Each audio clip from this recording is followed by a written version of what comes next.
Chapter 6 Journey from Platform 9 and 3/4 shares last month with the Dursleys wasn't fun.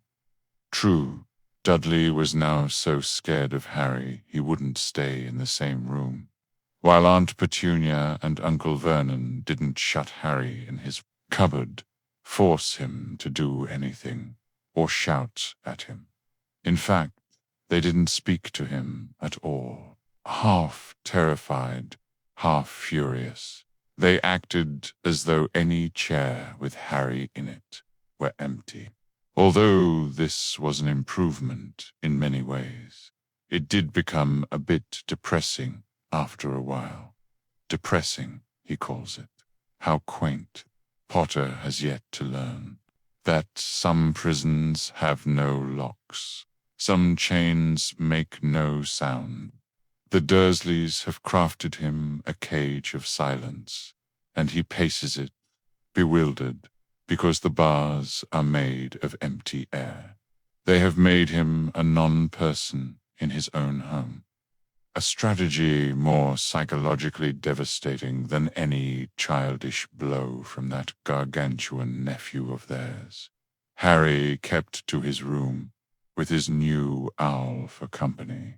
He had decided to call her Hedwig, a name he had found in a history of magic, an unusually fine specimen of Bubo scandiocus. I grant you, snowy owls are uncommon, expensive, typical of Potter to acquire such a creature through sheer, undeserved luck. A first year receiving a bird most seasoned wizards covet, predictable indulgence. His school books were very interesting. He lay on his bed reading late into the night, Hedwig swooping in and out of the open window as she pleased. It was lucky that Aunt Petunia didn't come in to vacuum anymore, because Hedwig kept bringing back dead mice every night before he went to sleep.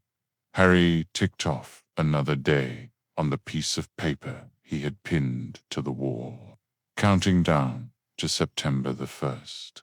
On the last day of August, he thought he'd better speak to his aunt and uncle about getting to King's Cross Station the next day. So he went down to the living room, where they were watching a quiz show on television. He cleared his throat to let them know he was there, and Dudley screamed and ran from the room. "Ah, Uncle Vernon." Uncle Vernon grunted to show he was listening. "Ah, I need to be at King's Cross tomorrow, too, to go to Hogwarts." Uncle Vernon grunted again. "Would it be all right if you gave me a lift?" Grunt. Harry supposed that meant yes. "Thank you." He was about to go back upstairs when Uncle Vernon actually spoke. "Funny way to get to a wizard's school. The train. Magic. Carpets all got punctures. Have they?" Harry didn't say anything. "Where is this school, anyway?" "I don't know," said Harry, realizing this for the first time. He pulled the ticket Hagrid had given him out of his pocket. "I just take the train from platform 9 and 3/4 at 11 o'clock, he read. His aunt and uncle stared. "Platform, what? 9 and 3/4. "Don't talk rubbish," said Uncle Vernon. "There is no platform 9 and 3/4. It's on my ticket." "Barking," said Uncle Vernon. "Howling mad, the lot of them. You'll see. You just wait." "All right, we'll take you to King's Cross. We're going up to London tomorrow anyway, or I wouldn't bother." "Why are you going to London?" Harry asked, trying to keep things friendly.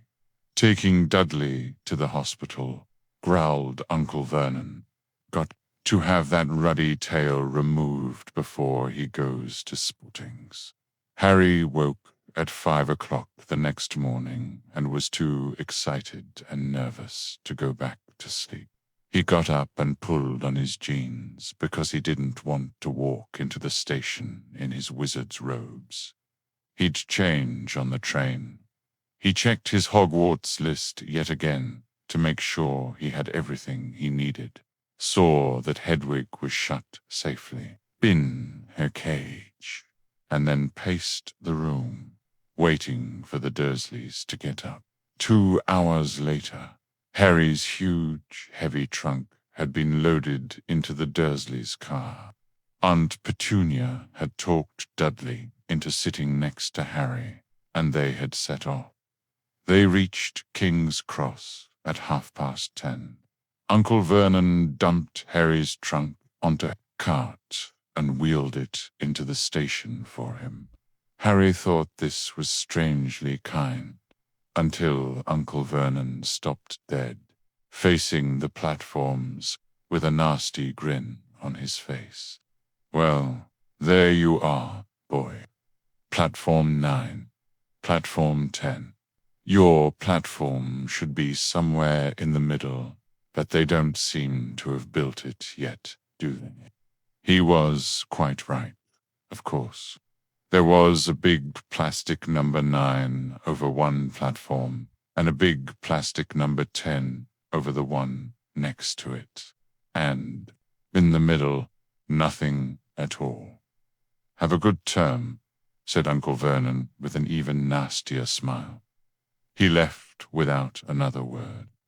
Harry turned and saw the Dursleys drive away. All 3 of them were laughing. Harry's mouth went rather dry. What on earth was he going to do?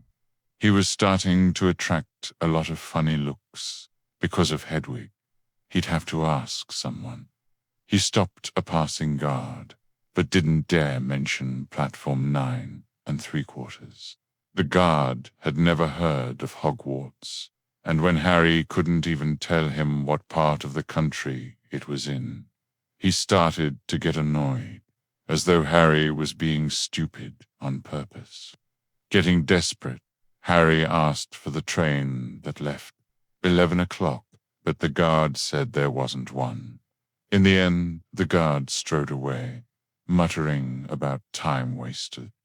Harry was now trying hard not to panic. According to the large clock over the arrivals board, he had 10 minutes left to get on the train to Hogwarts, and he had no idea how to do it. He was stranded in the middle of a station with a trunk he could hardly lift, a pocket full of wizard money, and a large owl. Hagrid must have forgotten to tell him something you had to do, like tapping the 3rd brick on the left to get into Diagon Alley. He wondered if he should get out his wand and start tapping the ticket inspector's stand between platforms 9 and 10. At that moment, a group of people passed just behind him, and he caught a few words of what they were saying. Packed with Muggles. Of course, Harry swung round. The speaker was a plump woman who was talking to 4 boys, all with flaming red hair. Each of them was pushing a trunk like Harry's in front of him, and they had an owl, heart hammering. Harry pushed his cart after them. They stopped, and so did he, just near enough to hear what they were saying. "Now, what's the platform number?" said the boy's mother. 9 3/4, piped a small girl, also red-headed, who was holding her hand. "Mom, can't I go?" "You're not old enough, Ginny. Now be quiet." "All right, Percy, you go first." What looked like the oldest boy marched toward platforms 9 and 10. Harry watched, careful not to blink in case he missed it. But just as the boy reached the dividing barrier between the 2 platforms, a large crowd of tourists came swarming in front of him, and by the time the last backpack had cleared away, the boy had vanished. "Fred, you next," the plump woman said. "I'm not Fred. I'm George," said the boy. "Honestly, woman. You call yourself our mother. Kara, you tell. I'm George. Sorry, George, dear. Only joking.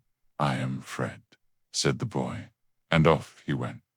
His twin called after him to hurry up, and he must have done so, because a second later he had gone. But how had he done it? Now the third brother was walking briskly toward the barrier. He was almost there, and then, quite suddenly, he wasn't anywhere. There was nothing else for it. Excuse me, Harry said to the plump woman. Hello, dear, she said.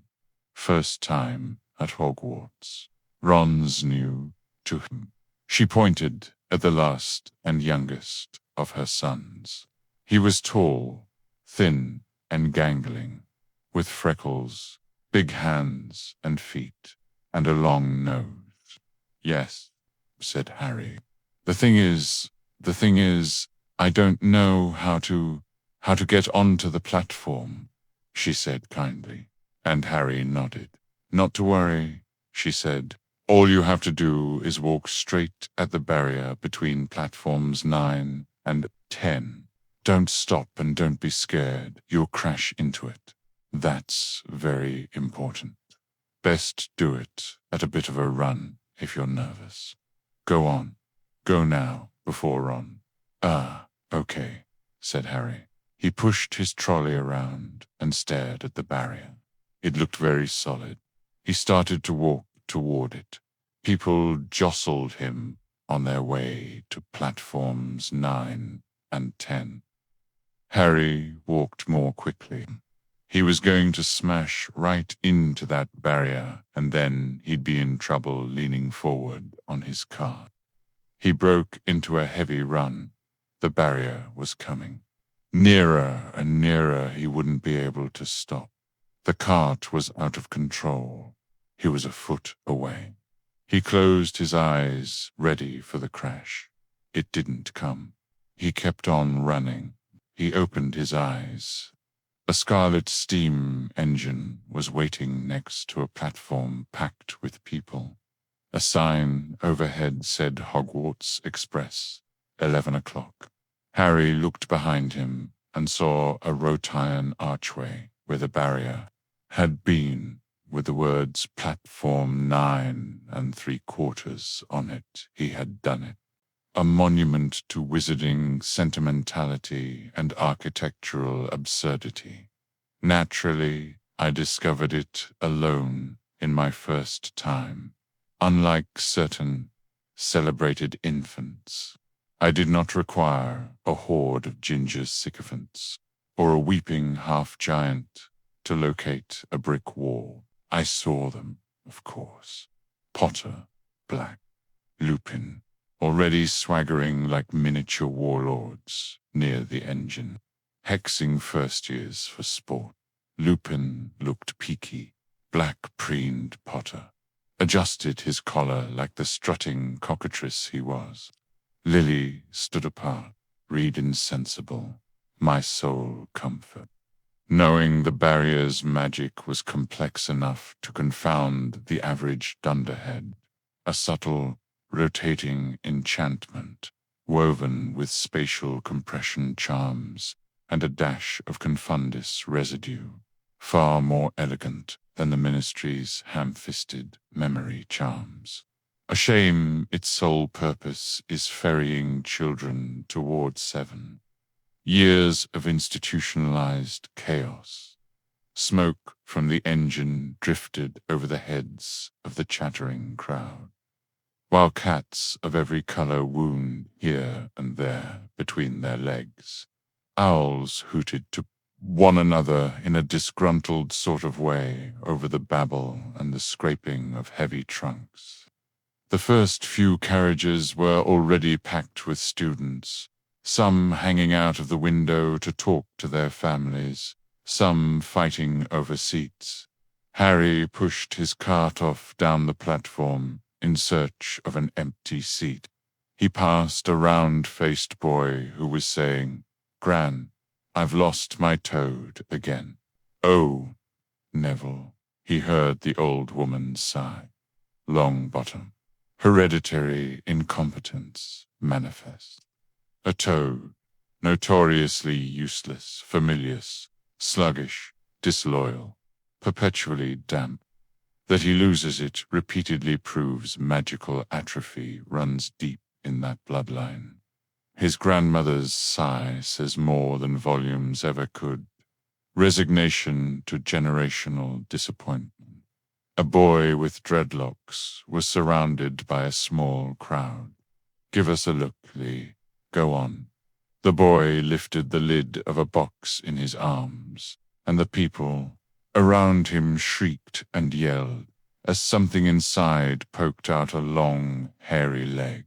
Harry pressed on through the crowd until he found an empty compartment near the end of the train. He put Hedwig inside first, and then started to shove and heave his trunk toward the train door. He tried to lift it up the steps, but could hardly raise one end, and twice he dropped it painfully on his foot. Want a hand? It was one of the red-haired twins he'd followed through the barrier. Yes, please, Harry panted. Oi, Fred. Come here and help. With the twins' help, Harry's trunk was at last tucked away in a corner of the compartment. Thanks, said Harry, pushing his sweaty hair out of his eyes. What's that? Said one of the twins suddenly, pointing at Harry's lightning scar. Blimey, said the other twin. Are you? He is, said the first twin. Aren't you? He added to Harry. What? Said Harry. Harry Potter, chorused the twins. Oh, him, said Harry. I mean, yes, I am. The two boys gawked at him, and Harry felt himself turning red. Then, to his relief, a voice came floating in through the train's open door. Fred, George, are you there? Greddon Forge. More like interchangeable engines of chaos. Their only magical aptitude lies in weaponizing idiocy into marketable frivolity. Hogwarts' eternal disgrace coming, Mum. With a last look at Harry, the twins hopped off the train. Harry sat down next to the window where, half hidden, he could watch the red-haired family on the platform and hear what they were saying. Their mother had just taken out her handkerchief. Ron, you've got something on your nose. The youngest boy tried to jerk out of the way, but she grabbed him and began rubbing the end of his nose. Mum, Sheriff, he wriggled free. Ah, has ickle. Ronnie got some fink on his nosy, said one of the twins. Shut up, said Ron. Where's Percy? Said their mother. He's coming now. The oldest boy came striding into sight. He had already changed into his billowing black Hogwarts robes, and Harry noticed a shiny silver badge on his chest with the letter P on it. Can't stay long, Mother, he said. I'm up front. The prefects have got 2 compartments to themselves. Oh, are you a prefect, Percy? Said one of the twins, with an air of great surprise. You should have said something. We had no idea. Hang on. I think I remember him saying something about it, said the other twin. Once or twice a minute, all summer. Oh, shut up, said Percy the prefect. How come Percy gets new robes, anyway? Said one of the twins. Because he's a prefect, said their mother fondly. All right, dear. Well, have a good term. Send me an owl when you get there. She kissed Percy on the cheek, and he left. Then she turned to the twins. Now, you two this year. You behave yourselves. If I get one more owl telling me you've blown up a toilet or blown up a toilet, We've never blown up a toilet. Great idea, though. Thanks, Mom. It's not funny. And look after Ron. Don't worry. Eichel Runnekins is safe with us. Shut up, said Ron again. He was almost as tall as the twins already, and his nose was still pink where his mother had rubbed it. Hey, Mum, guess what? Guess who we just met on the train? Harry leaned back quickly so they couldn't see him looking. You know that black-haired boy who was near us in the station? Know who he is? Who? Harry Potter. Harry heard the little girl's voice. Oh, Mum, can I go on the train and see him? Mum, please. You've already seen him. Ginny, and the poor boy isn't something you goggle at in a zoo. Is he really, Fred? How do you know? Asked him. Saw his scar. It's really there like lightning. Poor dear, no wonder he was alone. I wondered. He was ever so polite when he asked how to get onto the platform. Never mind that, do you? Think he remembers what you-know-who looks like. Their mother suddenly became very stern. I forbid you to ask him, Fred. No, don't you dare. As though he needs reminding of that on his first day at school. All right, keep your hair on. A whistle sounded. Hurry up, their mother said, and the three boys clambered onto the train. They leaned out of the window for her to kiss them goodbye, and their younger sister began to cry. Don't, Ginny. We'll send you loads of owls. We'll send you a Hogwarts toilet seat. George. Only joking, Mom. The train began to move. Harry saw the boy's mother waving and their sister half laughing, half crying, running to keep up with the train until it gathered too much speed.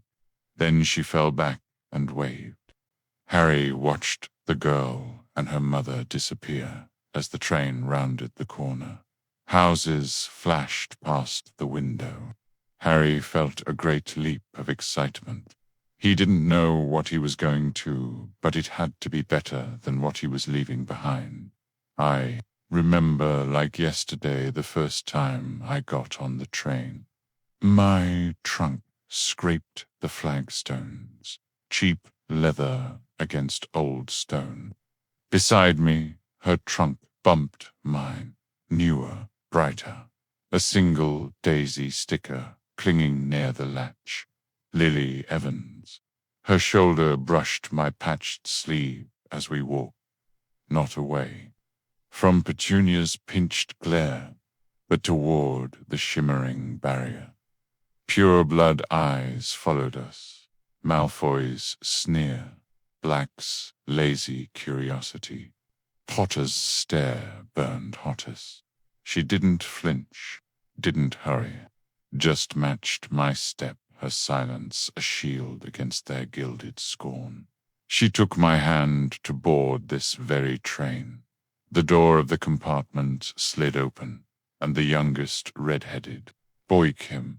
Anyone sitting there? He asked, pointing at the seat opposite Harry. Everywhere else is full.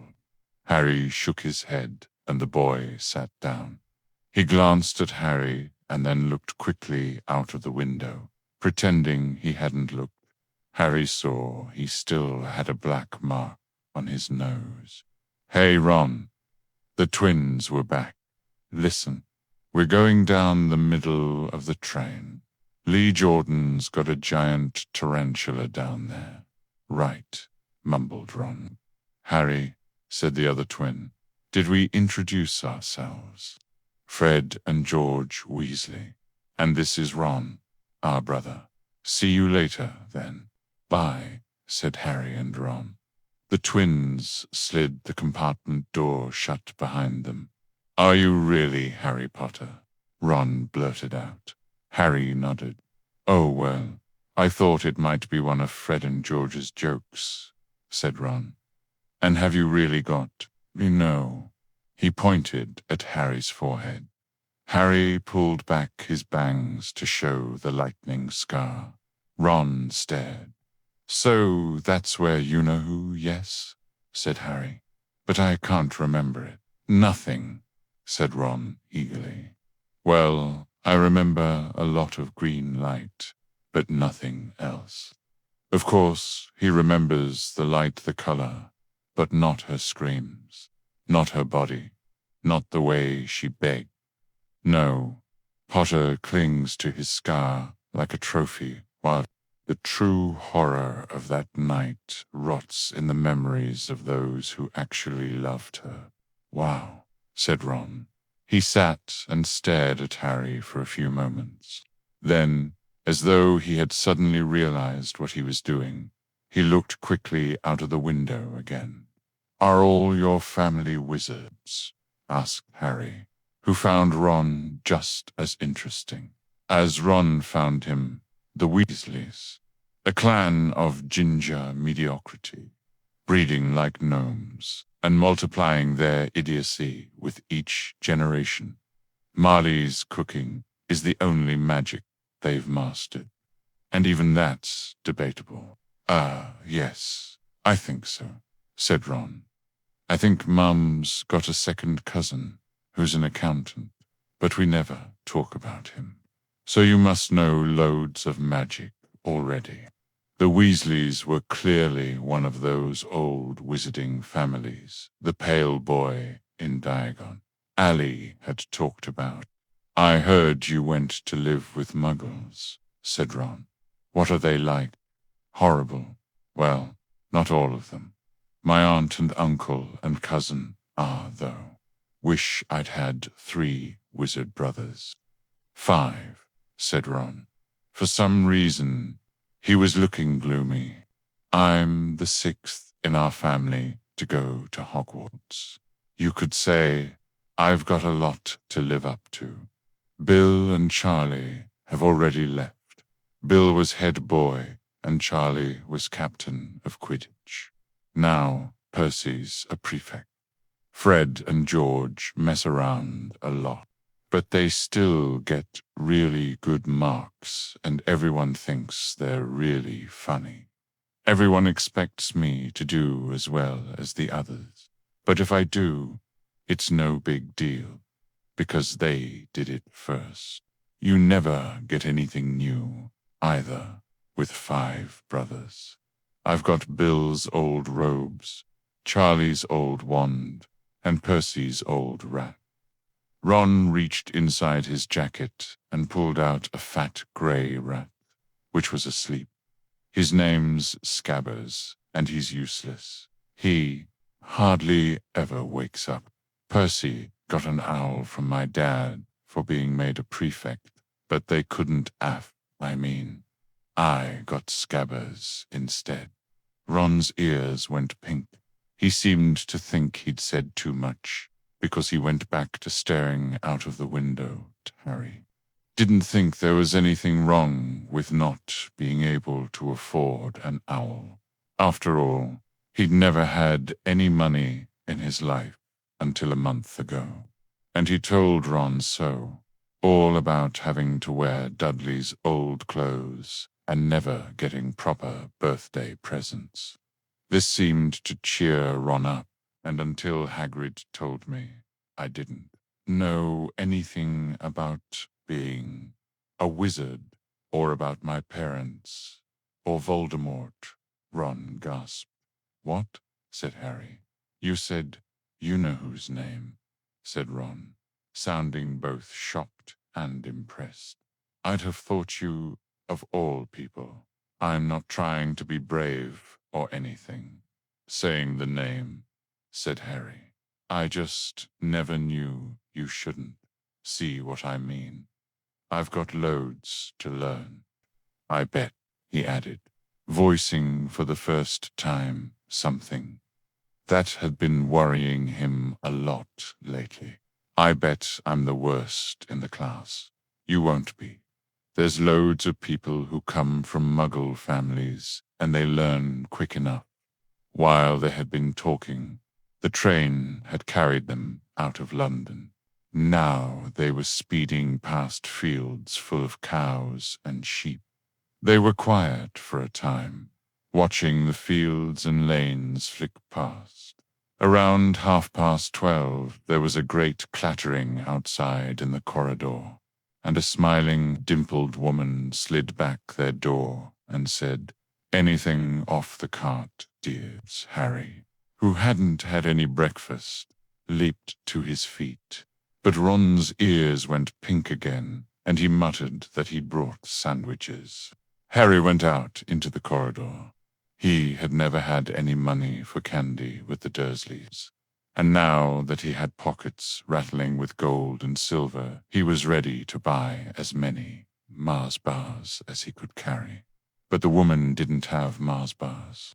What she did have were Betty Bott's every flavor: beans, Drooble's best blowing gums, chocolate frogs, pumpkin pasties, cauldron cakes, licorice wands, and a number of other strange things Harry had never seen in his life. Not wanting to miss anything, he got some of everything and paid the woman 11 silver sickles and 7 bronze nuts. Ron stared as Harry brought it all back into the compartment and tipped it onto an empty seat. "Hungry, are you?" "Starving," said Harry, taking a large bite out of a pumpkin pasty. Ron had taken out a lumpy package and unwrapped it. There were 4 sandwiches inside.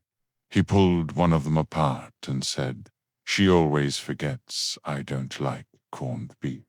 "Swap you for one of these," said Harry, holding up a pasty. "Go on, you don't want this. It's all dry," said Ron. "She hasn't got much time," he added quickly, "you know, with 5 of us." "Go on, have a pasty," said Harry, who had never had anything to share before, or indeed anyone to share it with. It was a nice feeling, sitting there with Ron, eating their way through all Harry's pasties, cakes, and candies. The sandwiches lay forgotten. To share food with someone who does not flinch from your touch, that is a luxury I tasted with only one person, Lily Evans. "What are these?" Harry asked Ron, holding up a pack of chocolate frogs. "They're not really frogs, are they?" He was starting to feel that nothing would surprise him. "No," said Ron, "but see what the card is. I'm missing Agrippa." "What? Oh, of course. You wouldn't know. Chocolate frogs have cards. Inside them, you know, to collect famous witches and wizards. I've got about 500, but I haven't got Agrippa or Ptolemy. An absurd confection, sugary, overrated, and as prone to escaping as Longbottom's toe. The cards are a transparent ploy to trick children into accidental education. Though Merlin knows, most can't even identify the ingredients in the chocolate itself, let alone brew a decent draught of peace. Harry unwrapped his chocolate frog and picked up the card. It showed a man's face. He wore half-moon glasses, had a long, crooked nose, and flowing silver hair, beard, and moustache. Underneath the picture was the name Albus Dumbledore. "So this is Dumbledore," said Harry. "Don't tell me you'd never heard of Dumbledore," said Ron. "Can I have a frog? I might get Agrippa." "Thanks." Harry turned over his card and read, "Albus Dumbledore Crantley, headmaster of HOGWIRTESC, considered by many the greatest wizard of modern times. Dumbledore is particularly famous for his defeat of the dark wizard Grindelwald in 1945, for the discovery of the 12 uses of dragons' blood, and his work on alchemy with his partner, Nicholas Flamel. Professor Dumbledore enjoys chamber music and 10-pin bowling. Harry turned the card back over and saw, to his astonishment, that Dumbledore's face had disappeared. He's gone. Well, you can't expect him to hang around all day, said Ron. He'll be back. No, I've got Morgana again, and I've got about 6 of her. Do you want it? You can start collecting. Ron's eyes strayed to the pile of chocolate frogs waiting to be unwrapped. Help yourself, said Harry. But in, the Muggle world, people just stay put in photos, do they? What, they don't move? At all? Ron sounded amazed. Weird. Harry stared as Dumbledore sidled back into the picture on his card and gave him a small smile. Ron was more interested in eating the frogs than looking at the famous witches and wizards cards. But Harry couldn't keep his eyes off them. Soon he had not only Dumbledore and Morgana, but Hengist of Woodcroft, Alberic, Grunion, Circe, Bai, and Merlin. He finally tore his eyes away from the druidess Cleodna, who was scratching her nose, to open a bag of Bertie Bott's every flavored beans. You want to be careful with those, Ron warned Harry. When they say every flavor, they mean every flavor. You get all the ordinary ones, like chocolate and peppermint and marmalade. But then you can get spinach and liver and tripe. George reckons he had a booger-flavored one once. Wrong. Picked up a green bean, looked at it carefully, and bit into a corner. Bleag sea. Sprouts. They had a good time eating the every flavor beans. Harry got toast, coconut, baked bean, strawberry, curry, grass, coffee, sardine, and was even brave enough to nibble the end off a funny grey one Ron wouldn't touch, which turned out to be pepper. The countryside now flying past the window was becoming wilder. The neat fields had gone. Now there were woods, twisting rivers, and dark green hills. There was a knock on the door of their compartment, and the round-faced boy Harry had passed on platform 9 3/4 came in. He looked tearful. Sorry, he said, but have you seen a toad at all? When they shook their heads, he wailed, I've lost him. He keeps getting away from me. He'll turn up, said Harry. Yes, said the boy miserably. Well, if you see him, he left. Don't know why he's so bothered, said Ron. If I'd brought a toad, I'd lose it as quick as I could. Mind you, I brought Scabbers, so I can't talk. The rat was still snoozing on Ron's lap. That fat rat's mangy fur looked familiar. I don't recall exactly why. He might have died and you wouldn't know the difference, said Ron in disgust. I tried to turn him yellow yesterday to make him more interesting, but the spell didn't work. I'll show you. Look. He rummaged around in his trunk and pulled out a very battered-looking wand. It was chipped in places, and something white was glinting at the end. Unicorn hairs nearly poking out. Anyway, he had just raised his wand when the compartment door slid open again. The toadless boy was back, but this time he had a girl with him. She was already wearing her new Hogwarts robes. Has anyone seen a toad? Neville's lost one, she said. She had a bossy sort of voice, lots of bushy brown hair, and rather large front teeth. We've already told him we haven't seen it, said Ron. But the girl wasn't listening.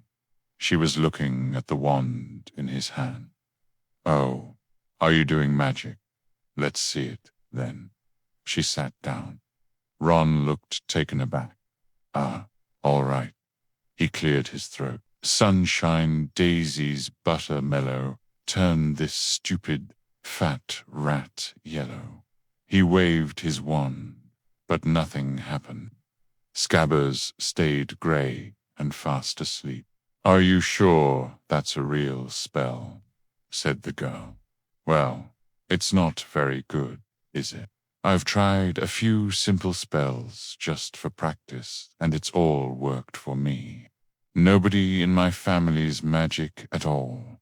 It was ever such a surprise when I got my letter, but I was ever so pleased, of course. I mean, it's the very best school of witchcraft. There is, I've heard. I've learned all our course books by heart.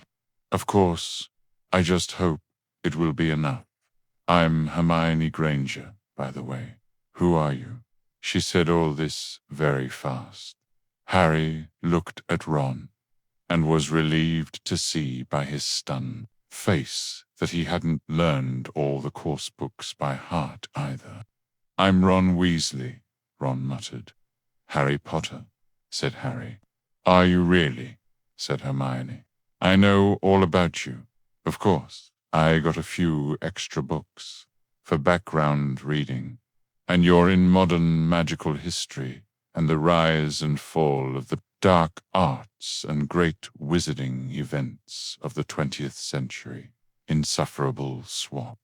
Your tedious recitation of titles is as illuminating as reciting the ingredients of flubberworm paste books. A sharp, mirthless laugh escapes thin lips. You mistake ink for insight. Those pages are precisely why Longbottom melts cauldrons. They peddle facts without wisdom, history without consequence. Tell me, does modern magical history mention how James Potter hexed first and smirked later? Or does it, like all cowardly texts, polish grubby reality into Gryffindor gold? Spare me your dog-eared arrogance. Am I? Said Harry, feeling dazed. Goodness, didn't you know I'd have found out everything I could if it was me, said Hermione. Do either of you know what house you'll be in? I've been asking around, and I hope I'm in Gryffindor. It sounds by far the best. I hear Dumbledore himself was in it. But I suppose Ravenclaw wouldn't be too bad. Anyway, we'd better go and look for Neville's toad. You too had better change. You know, I expect we'll be there soon. And she left, taking the toadless boy with her. Whatever house I'm in, I hope she's not in it, said Ron. He threw his wand back into his trunk. Stupid spell. George gave it to me. Bet he knew it was a dud. What house are your brothers in? Asked Harry. Gryffindor, said Ron. Gloom seemed to be settling on him again. Mum and Dad were in it too. I don't know what they'll say if I'm not. I don't suppose Ravenclaw would be too bad. But imagine if they put me in Slytherin. Gryffindor, the word, hisses like venom. Naturally, another Weasley whelp, destined to bleat about bravery while tripping over his own robes. And this revulsion. At the mere suggestion of Slytherin, a mirthless smile slices across his face. How daringly original. Tell me, Weasley, do you fear snakes, or merely the ambition you lack? Your family vault may be empty, but your prejudice overflows. Slytherin would sharpen your dull edges, if you possessed any edges at all. That's the house volume, I mean. You know who was in there, said Ron. He flopped back into his seat, looking depressed. You know, I think the ends of Scabber's whiskers are a bit lighter, said Harry, trying to take Ron's mind off houses. So what do your oldest brothers do now that they've left, anyway? Harry was wondering what a wizard did once he'd finished school. Charlie's in Romania studying dragons, and Bill's in Africa doing something for Gringotts, said Ron. Did you hear about Gringotts? It's been all over the Daily Prophet. But I don't suppose you get that with the Muggles. Someone tried to rob a high-security vault. Harry stared. Really? What happened to them? Nothing. That's why it's such big news. They haven't been caught. My dad says it must have been a powerful dark wizard to get round Gringotts. But they don't think they took anything. That's what's odd. Course. Everyone gets scared when something like this happens, in case you know who's behind it. Harry turned this news over in his mind. He was starting to get a prickle of fear every time you-know-who was mentioned. He supposed this was all part of entering the magical world, but it had been a lot more comfortable saying Voldemort without worrying. What's your Quidditch team? Ron asked. I don't know any, Harry confessed. What? Ron looked dumbfounded. Oh, you wait. It's the best game in the world. And he was off, explaining all about the 4 balls and the positions of the 7 players, describing famous games he'd been to with his brothers and the broomstick he'd like to get if he had the money. He was just taking Harry through the finer points of the game when the compartment door slid open yet again. But it wasn't Neville, the toadless boy, or Hermione Granger this time. 3 boys entered, and Harry recognized the middle one at once. It was the pale boy from Madame Morkan's robe shop. He was looking at Harry with a lot more interest than he'd shown back in Diagon Alley. Is it true? He said. They're saying all down the train that Harry Potter's in this compartment. So it's you, is it? Yes, said Harry. He was looking at the other boys.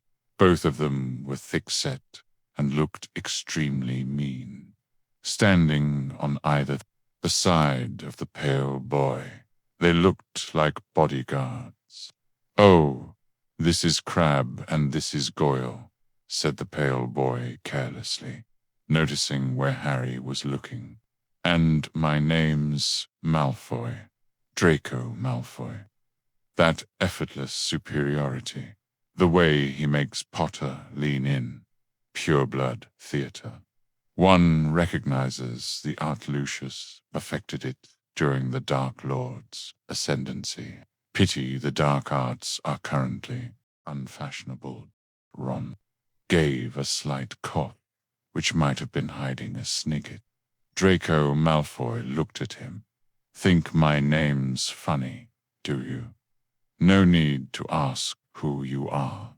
My father told me all the Weasleys have red hair, freckles, and more children than they can afford.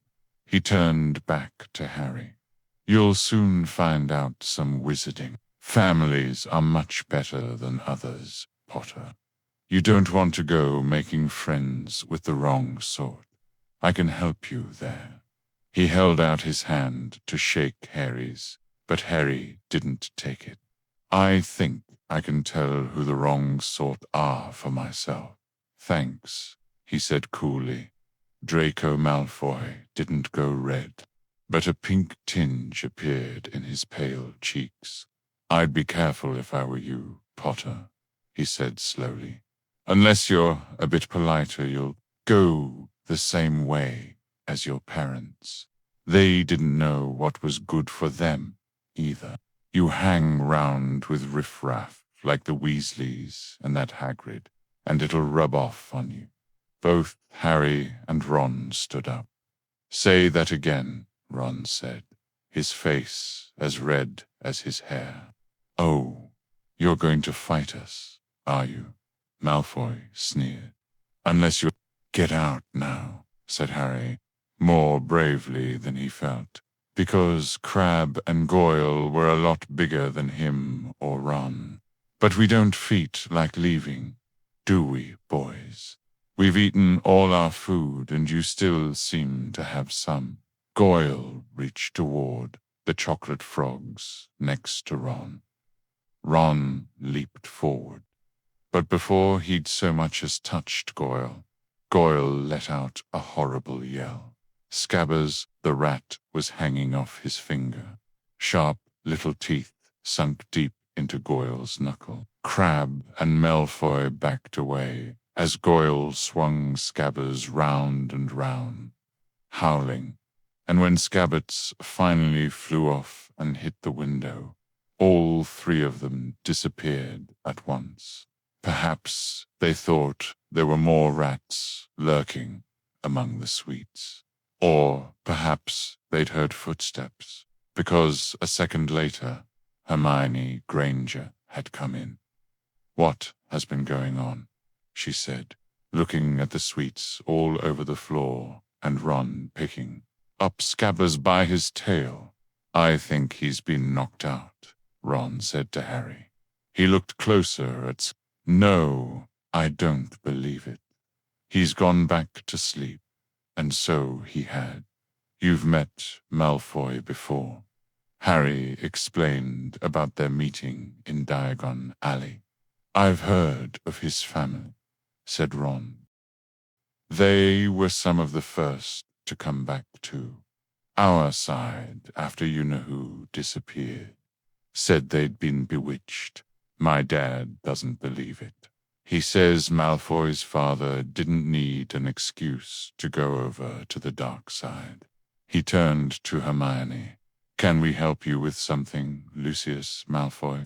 A gilded coward whose sole talent is licking the Ministry's boots while pretending his vaults don't reek of dark arts, bribes, and desperate groveling to keep Azkaban's doors shut. You'd better hurry up and put your robes on. I've just been up to the front to ask the conductor, and he says we're nearly there.